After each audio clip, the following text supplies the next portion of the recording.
Boa noite. Existem muitos acontecimentos do mundo que são inexplicáveis. Só quem vivencia situações sobrenaturais sabe o quão presente eles são em nossas vidas. Meu nome é André Mota e moro em São Paulo.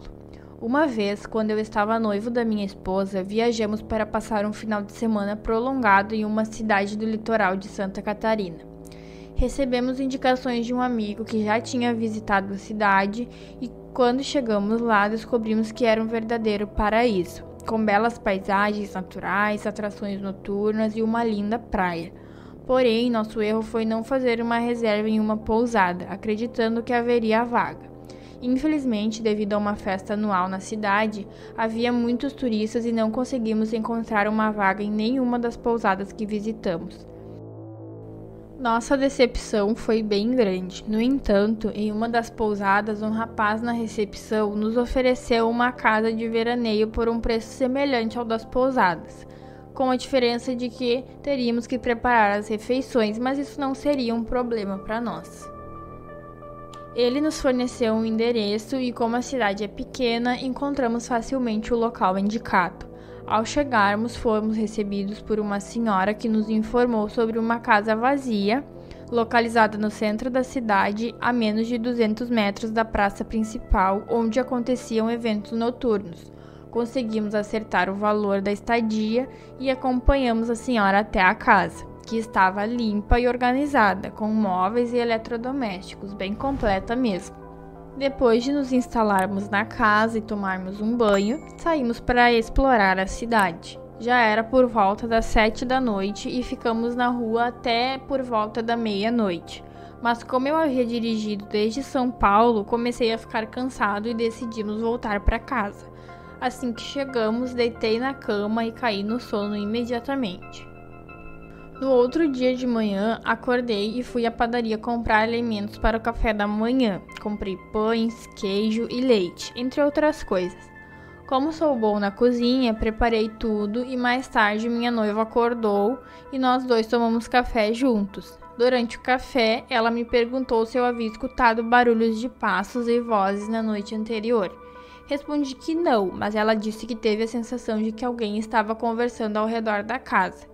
Eu sugeri que poderia ter sido algumas pessoas passando pela rua, que era bem movimentada, mas ela insistiu que o barulho parecia vir do fundo da casa.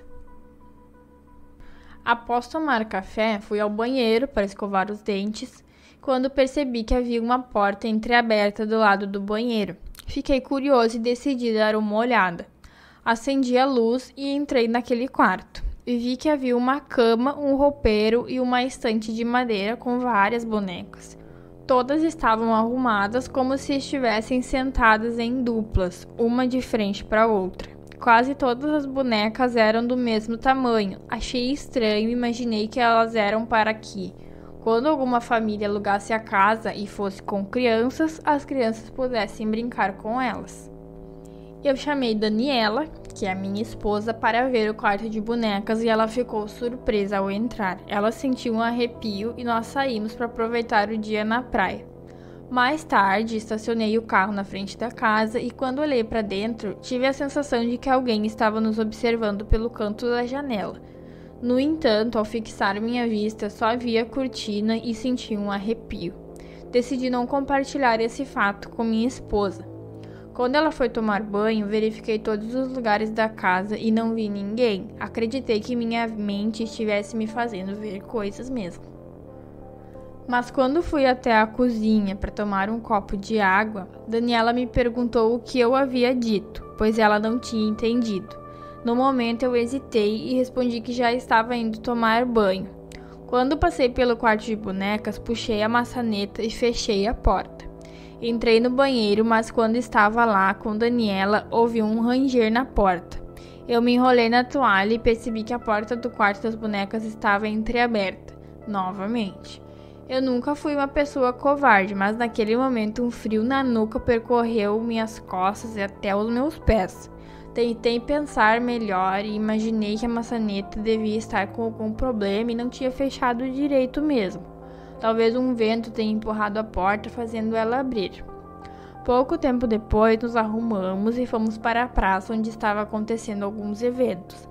Ficamos lá até tarde e acredito que já devia ser mais de 2 horas da manhã quando voltamos para casa.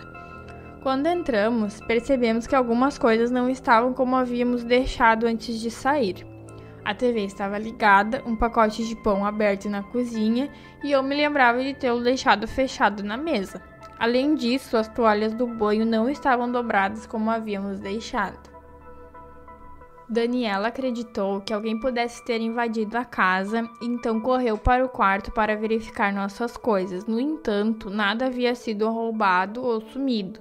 Revistamos todos os cômodos da casa, mas não havia sinais de arrombamento ou qualquer indício de que alguém tivesse estado lá quando estávamos fora. Nós nos sentamos no sofá da sala e tentamos compreender o que estava acontecendo. Decidimos que no dia seguinte iríamos devolver a chave para a proprietária e procurar por uma vaga em outra pousada. Se não encontrássemos, iríamos para uma cidade próxima e depois retornar para São Paulo. Deitei-me, mas após aquela meia hora eu ainda não estava conseguindo dormir. Foi então que vi algumas luzes fracas e me levantei para verificar se havia alguém na rua.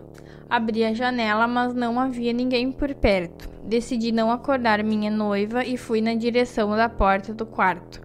Ao abri-la devagar, vi no final do corredor 2 crianças pequenas, com um pouco mais de meio metro de altura. Minha respiração acelerou no momento em que percebi que a porta do quarto das bonecas estava aberta. Não sabia o que fazer, mas ao invés de agir com bravura, tranquei a porta do quarto e me sentei na cama, trêmulo. Daniela acordou assustada, querendo saber o que estava acontecendo. Eu tentei mantê-la calma, mas nem mesmo conseguia controlar meu próprio medo. A noite foi muito tensa, com barulhos vindo de todos os lados. Parecia que as coisas se moviam, conversavam entre si e davam risadas. Muitas vezes eu podia ver a sombra por baixo da porta, como se algo estivesse parado na frente dela. Nem em meus piores pesadelos eu poderia imaginar que algo assim pudesse ser real. Quando o sol já estava surgindo, ouvimos batidas na porta do quarto. Uma voz aguda chamou o meu nome e o de Daniela. Eu e minha noiva ficamos abraçados na cama e acabamos cochilando. Depois de um tempo, ouvimos conversas na rua em frente à nossa casa, então eu abri a janela do quarto. Já deviam ser cerca de 7 da manhã. Eu acordei minha noiva e pedi que ela ficasse no quarto enquanto eu verificava o possível dano causado pelas coisas. Eu passei pelo corredor e fui direto para a cozinha. Quando cheguei lá, encontrei tudo arrumado e organizado, não havia um único copo fora do lugar. Fui até a sala e também encontrei tudo em ordem. Chamei por Daniela e quando ela viu que tudo estava em seu devido lugar, quase entrou em pânico. Por fim, visitamos o quarto de bonecas, que estava exatamente como havíamos encontrado. Entregamos as chaves da casa para a proprietária e ela perguntou se gostamos do lugar. Ofereceu outras casas, mas um pouco mais afastadas. Naquele momento, eu não soube o que responder e apenas disse que precisávamos voltar para São Paulo devido a um contratempo. A proprietária agiu com naturalidade, como se não soubesse de nada. Até hoje, tenho dúvidas sobre se aquilo realmente aconteceu ou se foi uma espécie de história por parte da minha mente e da minha noiva, porque foi muito esquisito.